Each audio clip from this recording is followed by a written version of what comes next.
Welcome everyone to today's Level Up with the OSC webinar. Today we will be focusing our time together on delivering your message in a changing political landscape, certainly a high topic of interest these days.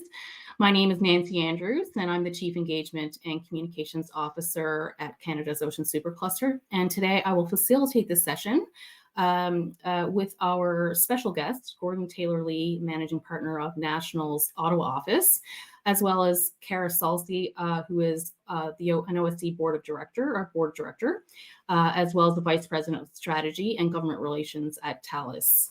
So today we'll hear insights from both of those folks. We'll get you involved in a poll, a quick poll along the way, and then we'll have a bit of a discussion around what all this means and what are some of the practical applications that might be of interest to our attendees. Throughout the webinar today, you'll see that there is a Q&A button function available on the screen there. So we certainly welcome you to add questions. And I will do my absolute best to get to as many of those as we go through the discussion portion of today's webinar. And those that we don't get to, we'll do our best to answer after the fact. I do want to acknowledge, since we are gathering virtually today, to begin by acknowledging the Indigenous peoples of all the lands which we call home. We do this to reaffirm our commitment and responsibility in improving relationships between nations and to improve our own understanding of local Indigenous peoples and their cultures. From coast to coast to coast, we acknowledge the ancestral and unceded territory of the Inuit, Métis, and First Nations people that call this land home. Please take a moment in reflection to acknowledge the harms and mistakes of the past and consider how each of us in our own way can move forward in the spirit of reconciliation and collaboration. So the reason we're here today is to talk, as you know, about our changing political landscape and how to help get through to decision makers and influencers in Ottawa our messages and stories. And so the ability to do this effectively is arguably more important now than ever. Jamie, we can go to the first slide there. The ocean sector has a lot of momentum behind it. We've seen positive growth and momentum in terms of GDP growth, more jobs and more companies, but there's lots more for us to do. In context of the transformational global opportunity in the blue economy, which is set to grow to $4 trillion Canadian by 2030. And so from an OSC perspective, we're also seeing evidence of this momentum and growth as well. We've got now a network of more than 800 members across the country, so we're really excited about that. More than $500 million in projects that are announced and approved, and more than 300 collaborators from across the country who are working to help make those happen. And so you would all be aware of our Ambition 2035 platform that was established to really represent Canada's collective ocean communities' potential to grow by 5 times by 2035. And so this is now 2025, and that puts us out 10 years to this ambition. And so now more than ever, this is the time to be bold in that ambition and in driving the kind of growth that we know is possible when we work together. And so in our conversations from an OSC perspective with government, we are really focusing on the importance of prioritizing the ocean sector so we can realize this $220 billion ocean economy, the growth for companies and workforce that comes with it. Jamie, you want to move just quickly to the next slide? So Ambition 2035, some of you may be more familiar with it than others, but it's something you can really use in your own engagement in Ottawa. And this is really because that you can anchor back to this platform as something that's collective. It's the overarching ambition that we see for Canada in the ocean space and adding volume to a message on the ocean economy and the innovationist ecosystem around it that really helps drive it. If you haven't already seen the details of Ambition 2035, or you'd like to leverage a toolkit, if that's helpful to you, certainly encourage you to take a look at ambition2035.ca. And so maybe what I'll do from that is, I know everyone's keen to kind of hear about, what's the insights on what's happening right now from a political landscape perspective. I'll hand things over to Gordon, who will talk a little bit about the current political landscape and what we can perhaps expect to see unfold over the next little while.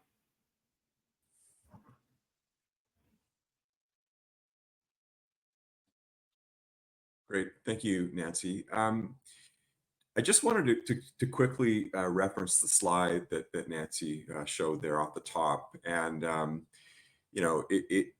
to me, what it reflects, not only the great work that the OSC, Kendra, Nancy, and the team have done over the past handful of years, but it really provides, and I mean this objectively, a very good snapshot on the results of strong, consistent, strategic advocacy and engagement. It's testament to the organization about how far they've come in a very short period of time. And it's a real lesson, for others that are sort of engaging here, whether it's with departments directly, cabinet ministers, staffers, the rest, and using that as a bit of an off ramp. I think I have to say I've been in Ottawa now. I'm born and raised in Victoria, so I'm an ocean kid by any objective measure. I've been here for 20 plus years. Worked for two different cabinet ministers. Was an executive within Canada's public service. I have never, by any objective measure, through any lens, seen a time like this before, with so much turmoil happening in such a condensed period of time. And that's not only just given what's happened on the Liberal side of the equation with the Prime Minister announcing he's stepping aside, but everything that's going on south of the border on the US angle with President Trump coming in and the looming threat of tariffs. So, and meanwhile, no big deal. You also have a leadership race happening with the Liberals, facing an opposition party and the Conservatives that are, by most polls, 15 to 20 points up, depending on who's doing the polling. But one thing to reinforce there, this is not a new trend on the polling side. The Conservatives have been in an incredibly strong position for the better part of 18 months, if not longer. So the Prime Minister's resignation may not have been a surprise, but it's really, regardless of where you stand on the political spectrum, it's really put the party in a very strange situation. And so I just wanted to walk back on a handful of things here. I think most people would rightly look at what's going on in Ottawa and say, maybe I'll wait. Maybe I will just sort of, assess from a distance to see what's going to happen, in an election, which seems imminent. And it is, there's no question about it. I'll keep my powder dry. I'll, sort of assume that a new government is coming, and I'll wait until the spring or the summer or the early fall. And there's frankly nothing wrong with that position at all. I mean, and especially for groups of different sizes, that there may be a point at which where you make that decision. My recommendation is, regardless of what you're doing with the government, how you're engaging, who you're engaging with, don't wait. And there are a lot of reasons for that, and I'll just sort of run through that because it just gives a snapshot of what's happening here. A very quiet part of the Ottawa story around an election is that the federal public service is responsible for what they call transition books, transition notes. So that process is led by central agencies being Privy Council Office, which reports up to the Prime Minister's office and supports cabinet, Treasury Board Secretariat, which is responsible for overseeing the spending, and Finance Canada. So those groups really sort of collaborate on providing memos on virtually every major topic that the country is facing, led by every department. And it may sound like a lot, but that's truly the point. They are preparing for a new government, and that could be a new Conservative majority government. It could be a new Conservative minority. It could be a Liberal minority again. Chances of that are slight, but the assumption is, the standard practice is that the transition process is a time of change, no matter what, no matter who comes in, and especially there will be a change at the Liberal top of the ticket if the Liberals somehow pull off a victory. that process has been going on for the better part of a year. So we have had clients, even in the fall, say, "Look, why are we doing anything like this in Ottawa when the government's just going to change?" And it's an excellent question. And I think my answer is always, because you don't want to wait until the government's in for them to sort of get to know you, get to know your issues, understand where you're coming from. And you also want to be part of that transition process, whether or not it's a policy change that you're seeking, new funding, awareness around your particular reach, job creation, et cetera, in a region. And so that is, by any objective measure, I think too, one of the things in minority parliament, if we end up in a minority again, it's especially pertinent, is that any sort of engagement is not necessarily meeting with ministers. It really requires sort of an all-party approach. And one of the standard assumptions, which may sound strange, but it's something that a lens through which we see a lot of issues, is there can't be any assumption, regardless of how successful your organization has been or even how well known it is, an assumption that people really know what you do, how you do it, and the impact it has on a region, on a sector, in a particular province. The bandwidth, attention-wise, here is short. Ministers are, overscheduled. I've been on that side twice, and ministers sometimes had 10 to 15-minute blocks with certain stakeholders. It's never enough. Bureaucrats have moved from providing objective policy recommendations, which they still do, to helping on the issues management side, the crisis of the day, whatever it may be. It's a complex operating and decision-making environment. Still largely run, whatever stripe of government gets in, still largely run through the Prime Minister's team and cabinet. But that's especially been, I'd say, a trend over the past 20 years, dating back to the Chrétien years, where the PMO would be sort of accused of, and there's a book on this, governing from the center, sort of dictating to departments, rather than having a true cabinet government where ministers are responsible for their own decisions and really have the leeway. That leeway is it's not gone, but it certainly has evaporated quickly, and ministers quickly realize that they have multiple bosses. It's not just the Prime Minister, and that adds to the complexity with how departments make decisions. So part of it is in terms of where you are now, and particularly given this period of change and upheaval. And just one last thing on that, the senior cadre within the deputy minister community in Ottawa, for instance, or at the political staff level, or in opposition parties, nobody has seen this particular movie before, given the amount of uncertainty at the same time, and again with a potential mammoth trade war happening, with our largest trading partner, and the uncertainty around that. So everybody, I would say, for the past handful of months since Trump won the election, bureaucrats, political officials have been seized by this. The point being, for anybody looking to engage in Ottawa, like I said before, I think that part of it is explaining your story and assuming that in many cases you're starting from scratch. And as frustrating as that may sound, it's absolutely necessary. And it means meeting with departmental officials. It means getting to political staff. And it means meeting with opposition members and sort of doing, what could be called a bit of a 360 approach to engagement. And that could be through meeting with folks directly, the standard sort of one-on-one meetings. It could also be done through a communications lens, sort of a PR for GR, and many organizations do that effectively in terms of getting out their story and basically targeting, digitally where decision makers get their news through digital ads, that kind of thing. It's an incredibly effective way to deliver a message without spending the time and effort for dozens of meetings on the Hill. But the bottom line is, as we're moving along here, a few things. Notwithstanding the uncertainty, there's no question that an election is going to happen this year. The only thing I'll say on that and the timing is that there is a standard assumption now that the Liberal race will be over in, let's say, the decision is in early March. The government comes back, and given the noise around political parties and the opposition side, the government will immediately fall. That's not necessarily the fate of this government.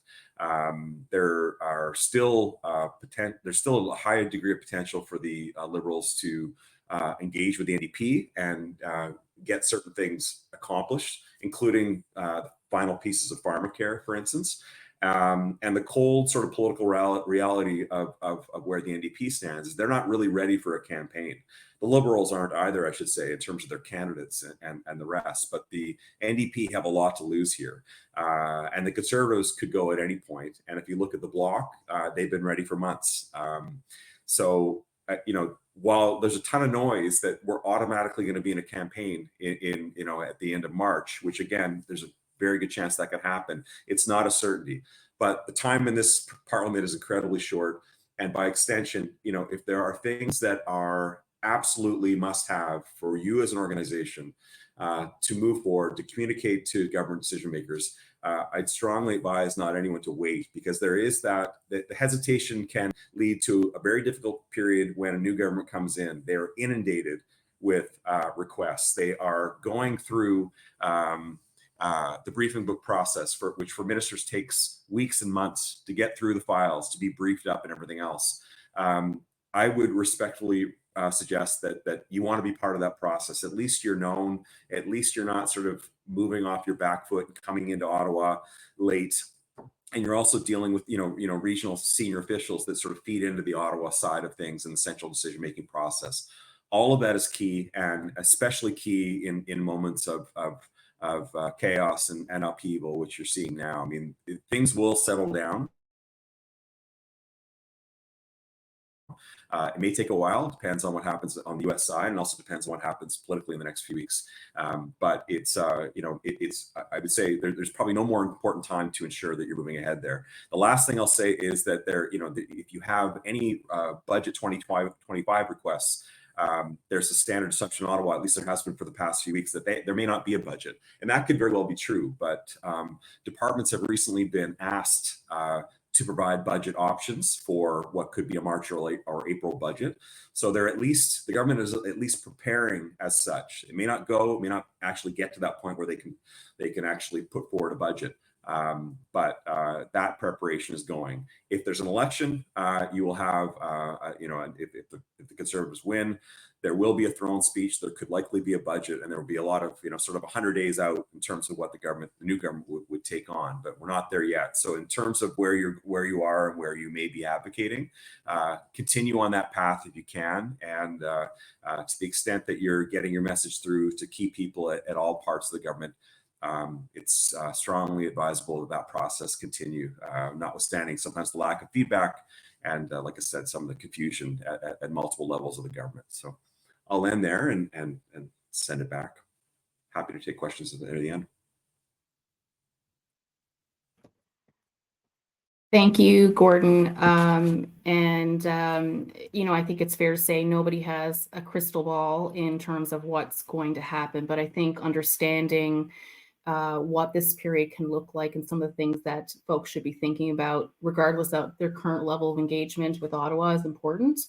So maybe what I'll do now is hand it over to Kara, who will share some thoughts in terms of what does this look like from an industry perspective. So Kara, I'll hand it over to you. Thanks, Nancy, and hello, everyone. Thanks for joining us today.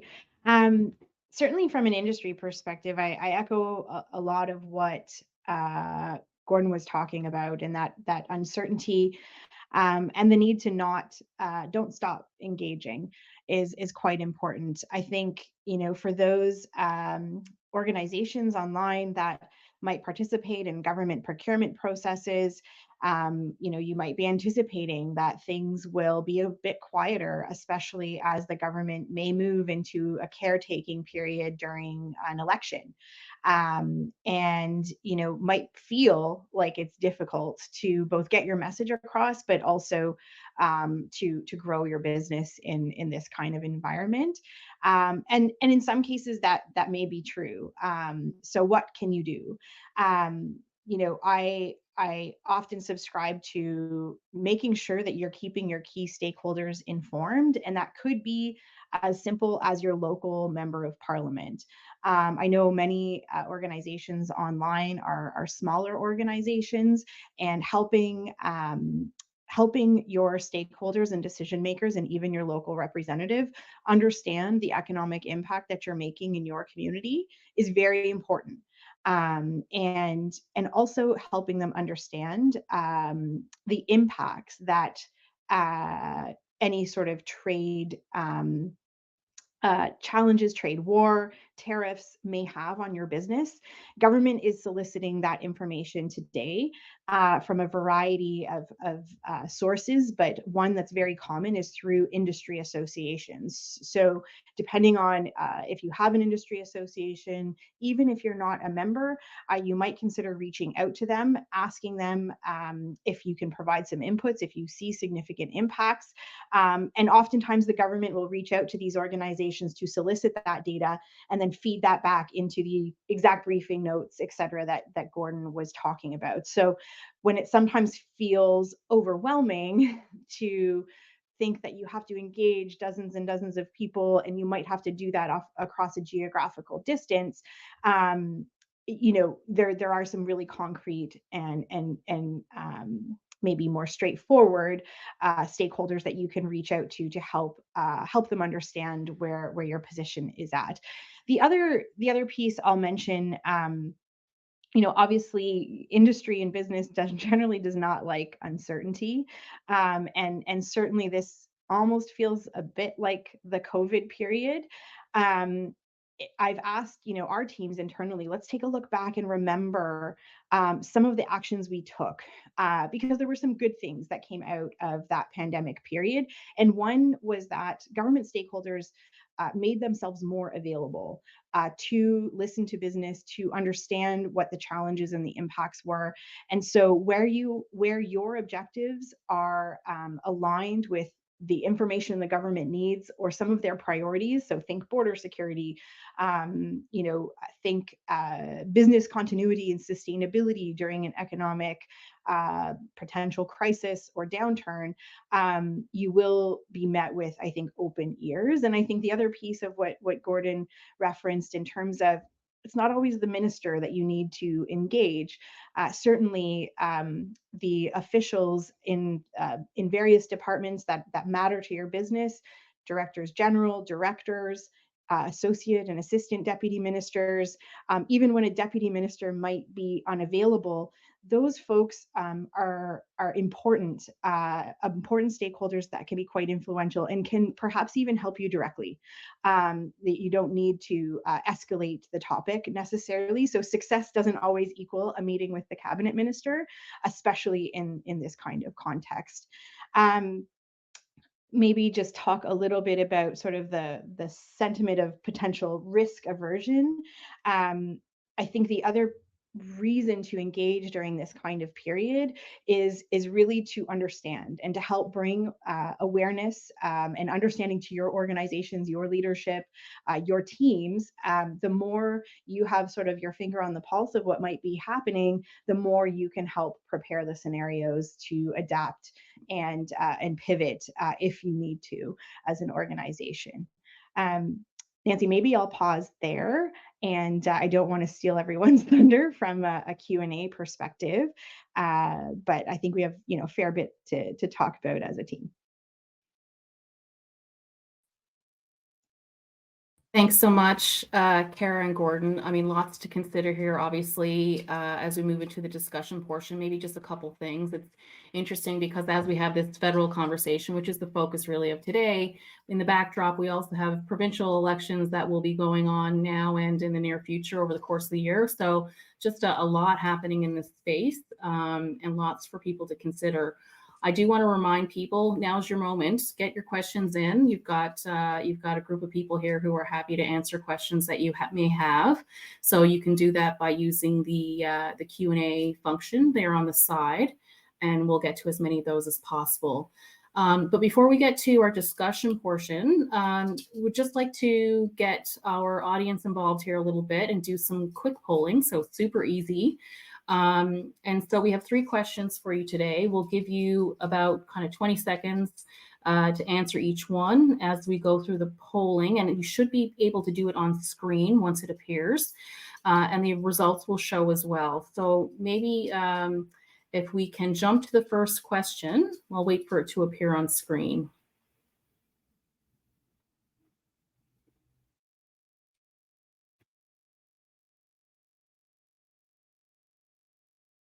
Here we are. So you should be able to actually vote on screen. So first question here, pretty simple. Are you actively engaging with policymakers and influencers in Ottawa? So I'll give folks 15, 20 seconds to answer, and we'll see where we net out there.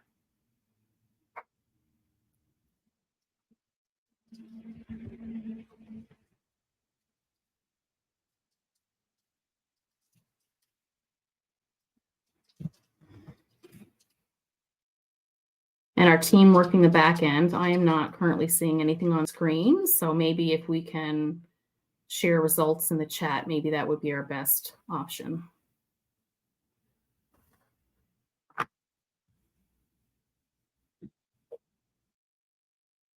Okay, so our results are, we've got just over 32% saying yes, and 67% saying no. So hopefully today gives you some tips and ideas of how you can engage, recognizing that not every organization has dedicated people for these sorts of things. So let's jump to our next question. And so whether you're currently engaging or not, how important is engagement with the federal government in your business, do you think? So a few options there. You want to take a few seconds and vote. I'll have my friends in the backstage help me out with the results.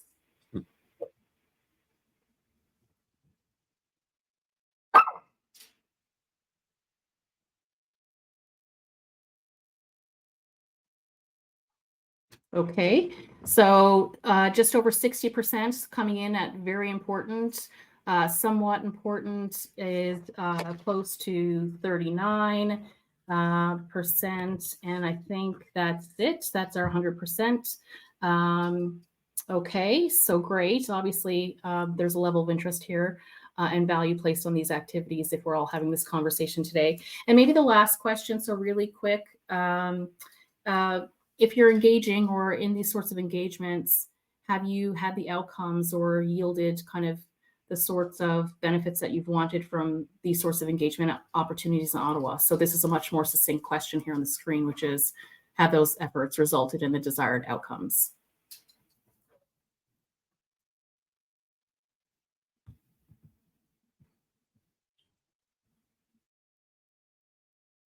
Give people a couple more seconds.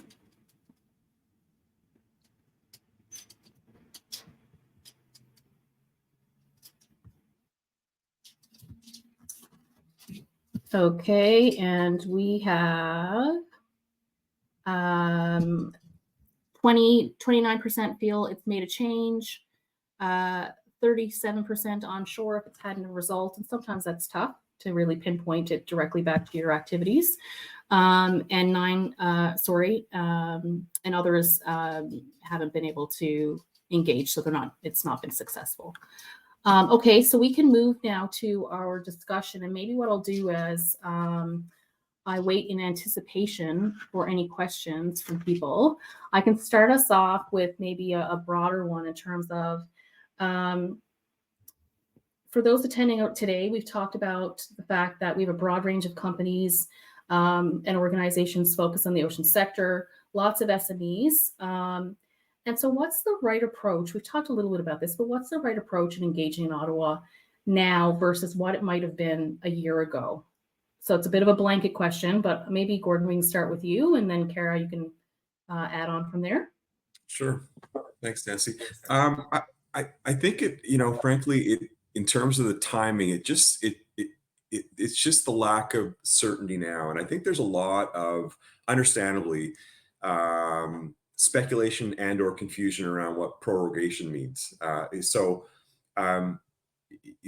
In this government is really in a caretaker mode, but that means to say they can't make decisions. And Exhibit A on that is the Prime Minister is still the Prime Minister. He's the one leading the tariff piece in terms of the government coordination, dealing with ministers, dealing with, he is still in charge. Cabinet committees are meeting. Departments have decision-making powers, that kind of thing. So it's not as if the media can kind of convey it sometimes as a shutdown. It's simply not the case, and it's completely inaccurate. So part of it is just given the timing versus, let's say, a year ago, is that I think stakeholders had a better sense of key targets. And I just want to pick up on one thing that Kara said, which was fantastic, and I should have said it earlier, around success in Ottawa. There is a sense, and we get this all the time. I just want to meet with the Prime Minister. I've had that like dozens of times, and that's okay. There's an understandable sort of desire to do that on certain files, but in many cases that might be your last meeting because you've gone over everyone's head, for one, and two, Kara's reference to ADMs, DGs, directors. These are the people at the public service level, executive public service level, that have the details, that know you, that can brief up, that are providing recommendations to the political side. So success shouldn't be measured, to Kara's point, on ministerial meetings. In fact, from our perspective, through our firm doesn't take that kind of access approach. It really is the strategy piece, and it is usually predominantly better to engage the public service before the political side. You just want to ensure that they're in the loop. You want to ensure that they're engaged, and that they will brief up accordingly in terms of what your request is or how you're looking to position a discussion at the political level. Yeah, good point. Gord, thanks for that. I think the other piece in terms of the how, Nancy, is really, I've seen it very many times and been guilty of it myself, where you have an engagement with a stakeholder, and again, irrespective of level, and there isn't a clear ask.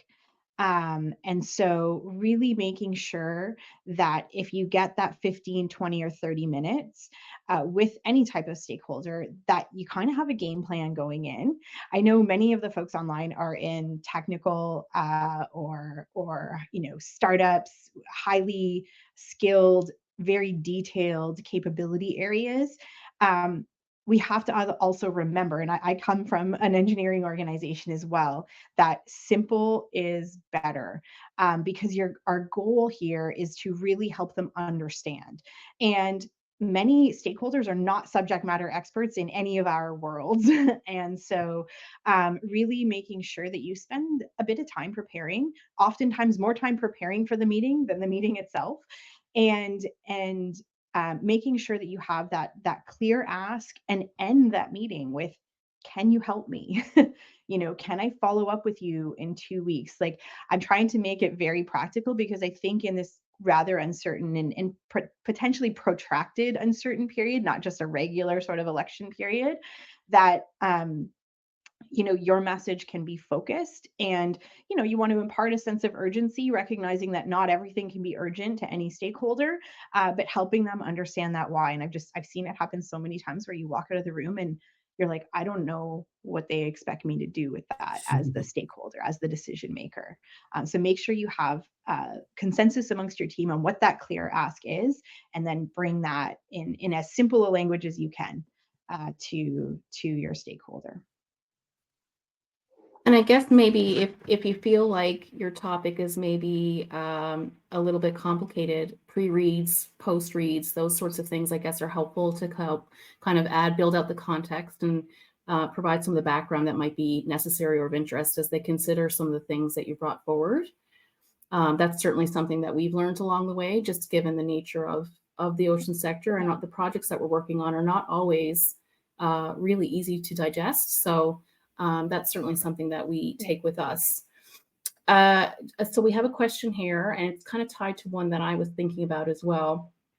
So someone is asking here around, how do you see the uncertainty in this current political climate affecting the policymakers' priorities that have been big ticket items? So climate, sustainable jobs, that sort of thing. And that might tie to my question around, like, what's the narrative that's resonating right now? I don't know who wants to go first. I can go. So with the assumption that we'll have a conservative government, I think that's a safe assumption this year. There's no question that sort of major public policy decisions and direction will shift. I think the challenge in that, and the piece that gets lost in how this really plays out, is how long that takes. You have 350,000 public servants in Canada. You have an incredibly, like we've said off the top, to the complexity of the decision-making process. So even as Prime Minister, Mr. Poilievre comes in and says, I really want to do X on energy, and obviously he's been very clear on the carbon tax and things like that. Maybe the discussion around climate isn't exactly, and it won't be exactly, where how the Liberals have positioned things, and their priorities within the sort of the clean tech sector, anything else. I think no matter what, though, jobs, economic impact, and a footprint, labor, all win the day. I think one thing that the Conservatives have done really in a masterful way is engage that sort of union vote, which is traditionally more orange. I think the Prime Minister did that successfully in 2015 throughout his time too. They were really very cognizant of that center left vote. So that piece and how your organization is contributing to sort of that job piece, because that's where the uncertainty comes in, high inflation and everything else. There's that level of angst that I think is that Mr. Poilievre's been able to tap into and communicate effectively about where people are versus a government that has in many ways sort of lost their way from a communications perspective about how they're delivering for Canadians, and that could just be through fatigue. 9 years, and you just sort of lose tangible metrics around that. I think that a new Conservative government will be very clear on priorities, and you saw that with Stephen Harper coming in 2006. I was on the other side of that, and when he came out with 5 priorities that everybody could name during a campaign, we knew we had lost. Because it was remarkably clear. You could literally read them back, and you knew what you were buying. I think that's a good way to say it. And I think Mr. Poilievre has probably learned an incredibly valuable lesson seeing that happen in Technicolor. So. Thank you, Gordon. I think I am less wed to the outcome of we know there's going to be change of some type. And I think, polls being what polls are, I don't know from an industry perspective whether any of us have the attention to sort of dive deep and live in that space, day to day. But what does that mean then in the context of business and engagement? I think that more it's tricky. I think in terms of priorities for the government, I think everything changed after the election of the new president in the United States. And by and large, they're still trying to figure it out, no matter the political stripe. And that's where I think the change creates opportunity comes in. So if, for example, maybe you had a topic that wasn't maybe at the top of that priority list for a stakeholder 2 or 3 months ago, the calculus has changed, right? The focus is on how do we minimize economic impact in light of potential trade threats with a partner that we have enjoyed such a privileged relationship with for such a long time. And the potential economic risks are deep and significant. And I think that's not really a partisan issue. And so, what we see playing out, we see it in the media, are sort of the difference in opinions regionally. And then you see the federal government trying to bring some consensus to that. But I think a lot of the bandwidth that existed in Ottawa for perhaps priorities of a year ago are not necessarily the same topics that are going to resonate today. And we know this by virtue of being Canadians in Canadian business, that unfortunately or fortunately, sometimes what the US does matters to us as a nation. And so I think that is really sort of top down what's driving almost every conversation or yes, I can take this meeting, no, I can't take this meeting, does it fall into that lens of that the current dynamic that we're seeing play out in North America overall. Yeah, and I think even down to kind of a narrative perspective, we are seeing a shift in even just the language, right? So what Yep, is words matter. resonating, and not that, the focus today is on our neighbors, but for example, I mean, I know that in meetings that we're having, we quite often will hear things like resiliency and adaptation versus climate. And so it's just, we're really starting to see that shift unfold. And so it'll be interesting to see how that translates in Canada, depending on how things play out. It's a great example. Yeah, so just moving to, we've got lots of questions here, so I want to try and get to as many as I can. So there's a question here around if there's an issue that is relevant at both provincial and federal levels, does it make sense to begin at the provincial level, get support, and then move federally, or just go direct to the feds? And I feel like that might be, it depends. Yeah. Do you want to go? No, go ahead, Gordon. So I'm really glad this was asked. I meant to touch on it off the top. I think it's easy to think, and we do it in our line of work too, that you have a red government in a particular province and a blue government elsewhere, and will they get along? I would say Exhibit A on how that model has been blown up in a positive way is the Ford government and the Trudeau government.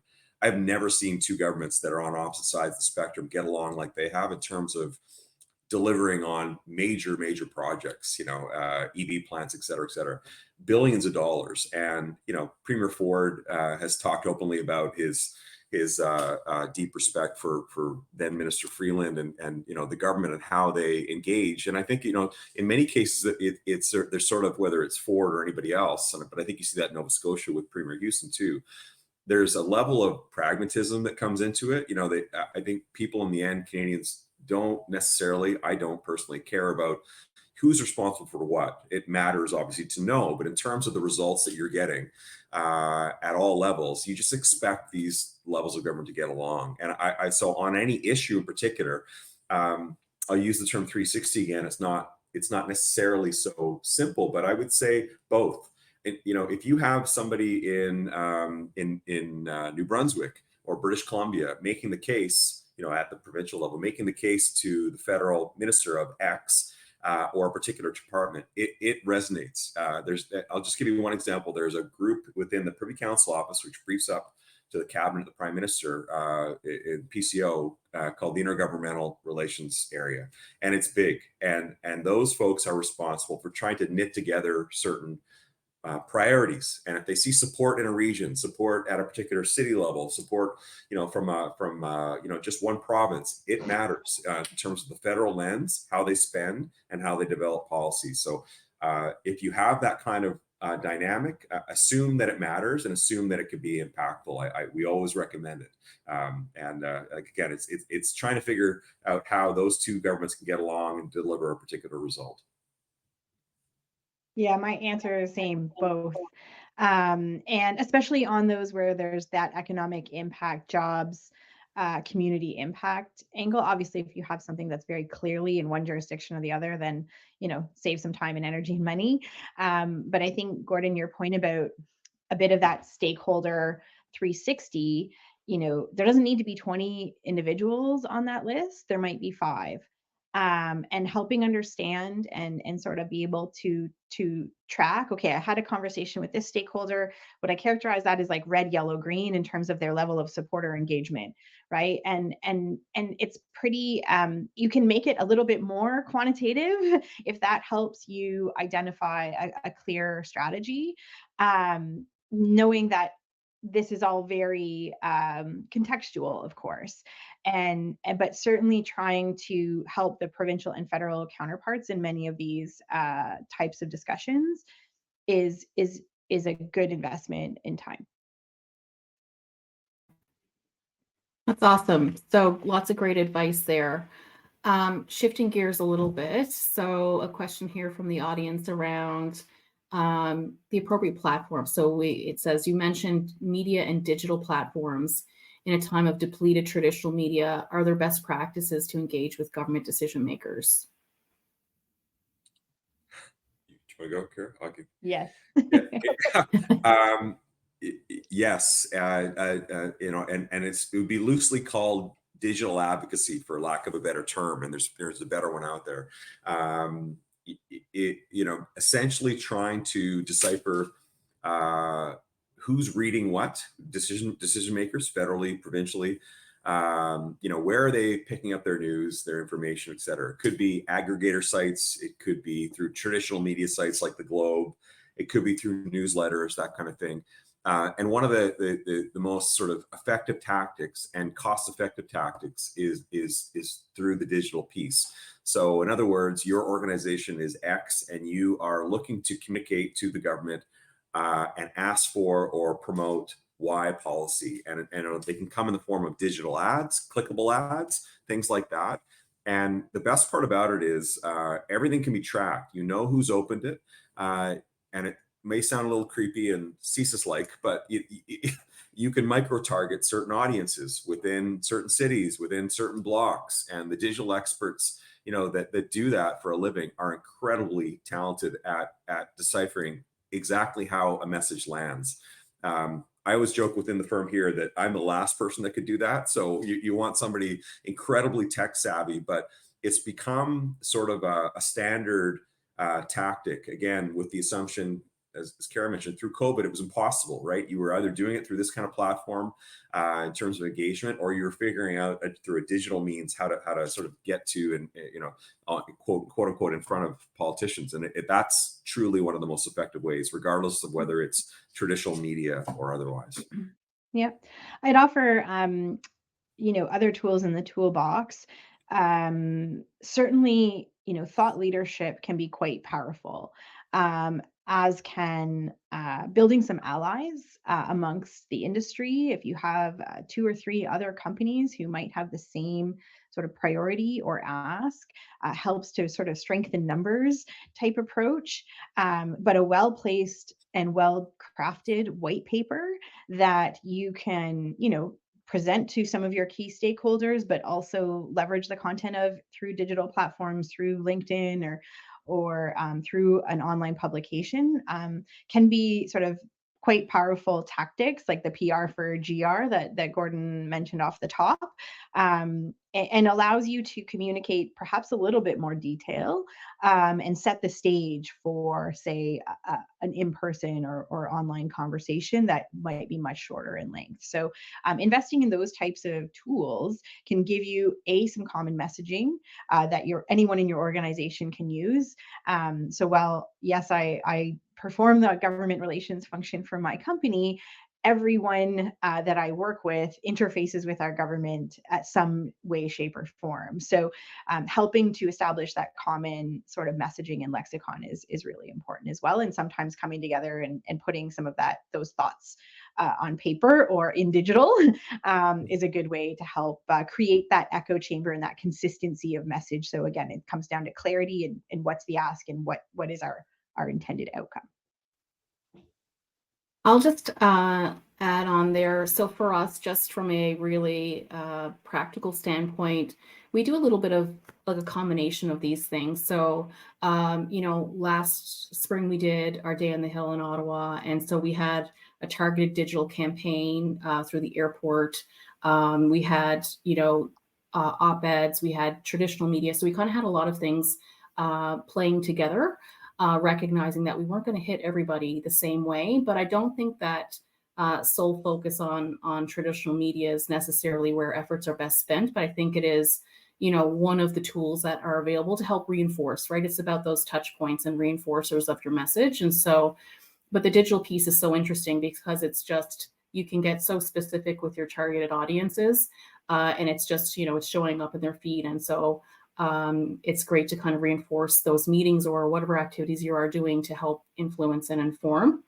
I don't know if there's anything to add on this, but I was going to ask, so for companies that, you know, can't be in Ottawa, you know, SMEs that maybe don't have, you know, a person dedicated to this, you know, what are some of the tools that they can use? And maybe are virtual meetings okay, right? If you can't be there in person, is virtual okay? Absolutely. from our experience. Again, drawing on a bit of the pandemic, but I think it's persisted. It's allowed our conversations to be more inclusive. I'm able to, bring along a subject matter expert, for example, to have them join a call, even if they might be in a different part of the country. And what I I observed early on, I think it's still true today. We would reach out to have a meeting with a stakeholder, and I thought maybe one or two people were showing up, and there would be like five or six. And so great, I had the opportunity to deliver a message to a slightly wider audience. But the flexibility, I think, allows decision makers sometimes to take more meetings and to engage more.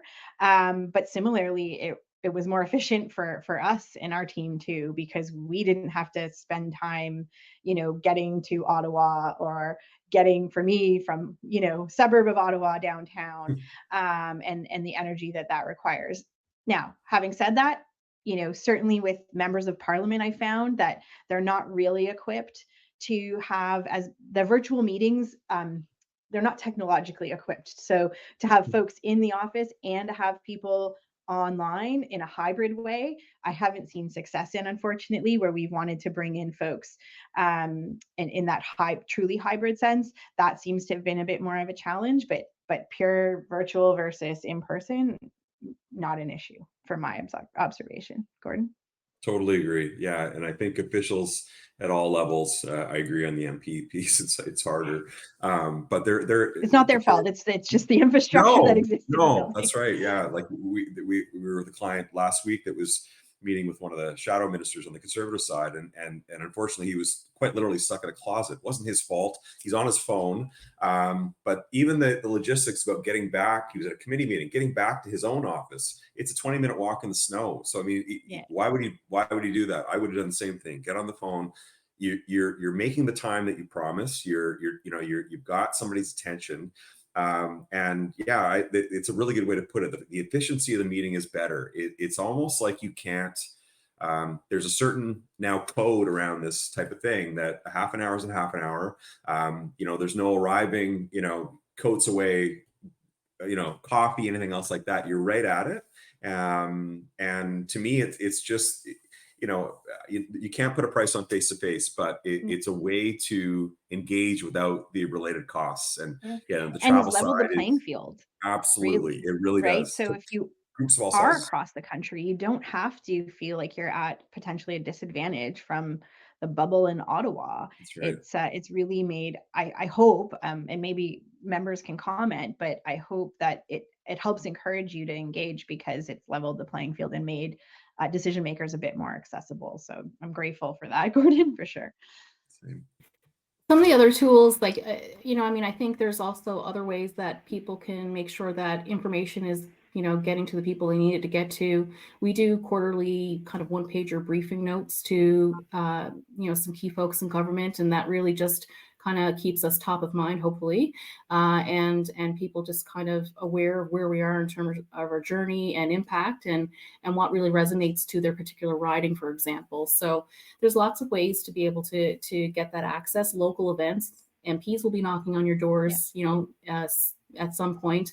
There's an opportunity there to take advantage of having a conversation. So, I think that there's a way for everybody to engage. I am conscious that we are running short on time, so maybe we'll finish up our discussion with a final question. If you were going to leave our attendees here today with one kind of message or one piece of insight, what would it be? And Gordon, I'll start with you. I think maybe I'll refer back to something I said off the top. Never assume that someone knows your issue here. Never. It's the same message that you provide on communicating effectively. Repetition is key. Clarity is key. And frankly, the communication side of the government engagement piece, they really are two sides of the same coin. I can't stand that expression, but it's true. So, move in, however you're doing this, virtually or otherwise, with the assumption that you kind of have to be, as Karen and Nancy mentioned, brief, punchy, to the point, but with a certain, 101 pithy way to convey something. And the other thing is to, you know, although the online piece is better, you know, if you have a delay on the official side, you get 15 minutes, it really impacts how you're communicating that. So, you know, go in with that request, start from scratch, but make sure you get to the point very quickly. And, you know, paper is good too. The clarity around that, assuming that your document, when you send it into a staff or a bureaucrat, it will travel. It's not necessarily going just there. That's critical to keep in mind too, because other people will be seeing, you know, your idea, your advice, your counsel, your request. And that's how the system is supposed to work. And it largely does, with some pickups here and there. Yeah, those are excellent points. Maybe just to build on that, you know, start, don't wait, stay engaged or become engaged. If there's a priority that you have that is key to your business success, your organization's success, then you know, now is as good a time as any to sensitize some key stakeholders to that, make the ask, and follow up. And you know, that level of persistence doesn't need to cost a lot of money, but you know, you can hold people's feet to the fire and hold them accountable for passing along a message or taking an action that they committed to. I might just round it out by saying, you know, we do have a fair number of people on the call that aren't currently engaging. And so I think it's find the right tool, right? You don't have to do everything. You don't have to be present in Ottawa. You don't need to have a big kind of GR campaign, but find some tools that work for you that are practical. Leverage platforms in a bigger story that are available, like the ambition piece, if that works for you. I will flag that over the next kind of several weeks, we'll roll out kind of a 10-year, I'll call it, roadmap that might be really useful to folks as they think about this a little bit more. But whatever your capacity, just find a way to get involved in the conversation because it's really important. So maybe I'll clue things up here. And I want to say a big thanks to our attendees today. You know, this is certainly a timely discussion and session. And so hopefully it was valuable and insightful for people. A recording from today's session will be available in our next member digest, so stay tuned for that.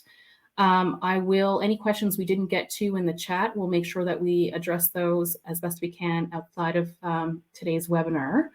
I do also want to just draw your attention. We have a survey posted, I believe, in the chat. We'd really love your feedback just so that we can always improve on these things and give you the types of content that you're looking for. And then maybe last but not least, just really big thanks to Kara and Gordon for your time and your insights as people look to navigate this time and get their messages across. So thank you so much. You're very welcome. Thank you.